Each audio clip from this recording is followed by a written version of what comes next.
Oh, Lucy, is it? Yes. Hello, my name's Chester, please. Okay, step in 2 seconds. Yes. Yeah, thank you.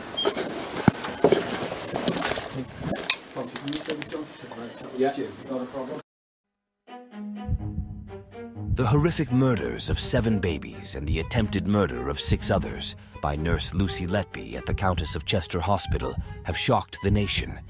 She will now die in prison after being handed 14 whole life orders for her terrible crimes. But questions remain. It can't be nice, Lucy.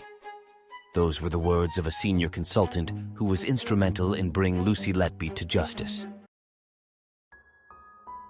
Born in Hereford on the 4th of January 1990, Letby is the only child of John and Susan Letby.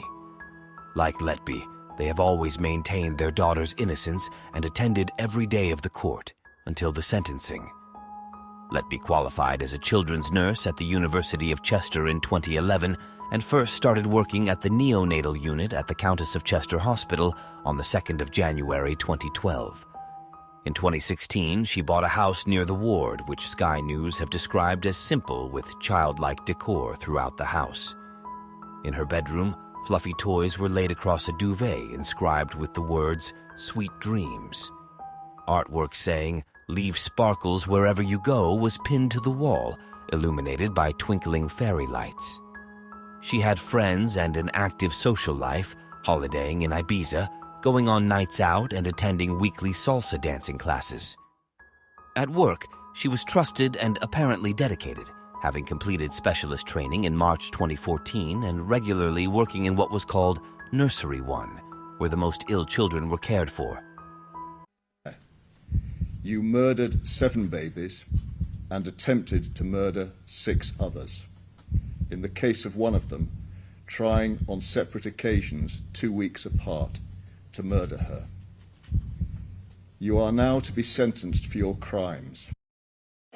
For the most part, Letby was considered average at her job and has been described as vanilla.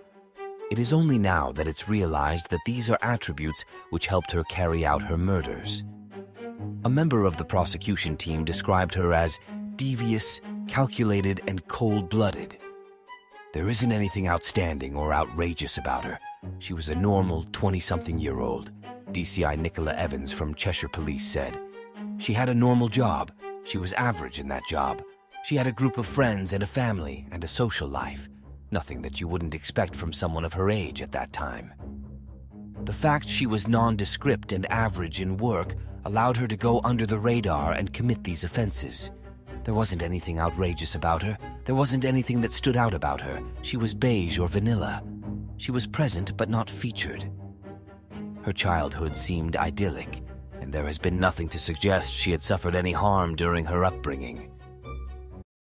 They told me that there had been a lot more deaths and that I'd been linked to somebody that was there for a lot of them. Did you have any concerns that there was a rise in the mortality rate? Yes. Okay, so tell me about that. What concerns did you have? I think we'd all just noticed as a team in general, the nurse and staff, that this was a rise compared to previous years. The mortality rate at Chester Hospital started to rise in 2015, 3 years after Letby had started working there. Despite being present for every one of the deaths brought against her in court, the nurse maintained that she was simply unlucky. Letby was accused of committing the murders in a 1-year period between June 2015 and June 2016 during her 5-year career. But Cheshire Police said it is investigating whether Letby could be responsible for any further attacks before June 2015, both at Countess of Chester Hospital and Liverpool Women's Hospital.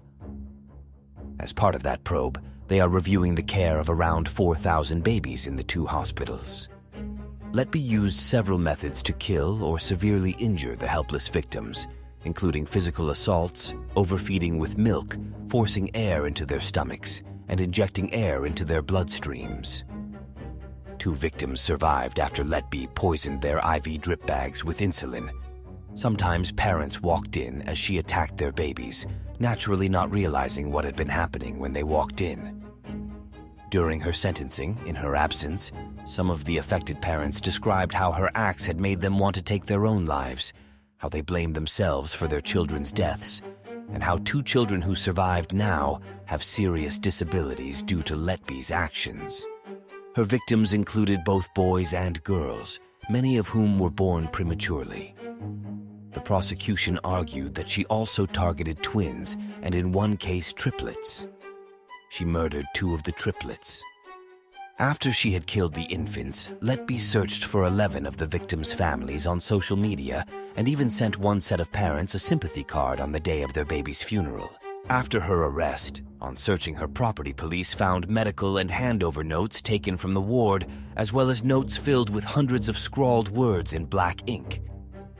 She had written, "I killed them on purpose because I'm not good enough to care for them. And I am evil, I did this." In court, Letby claimed they were the ramblings of a person in crisis and pointed out she had also scribbled, "I am innocent." Detectives saw them as the confessions of a serial killer.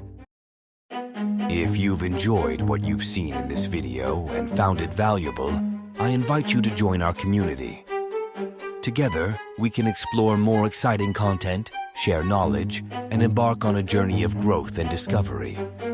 Don't forget to hit that subscribe button, and turn on notifications so you never miss an update from us. Thank you for being a part of our incredible journey, and we look forward to seeing you in our next video.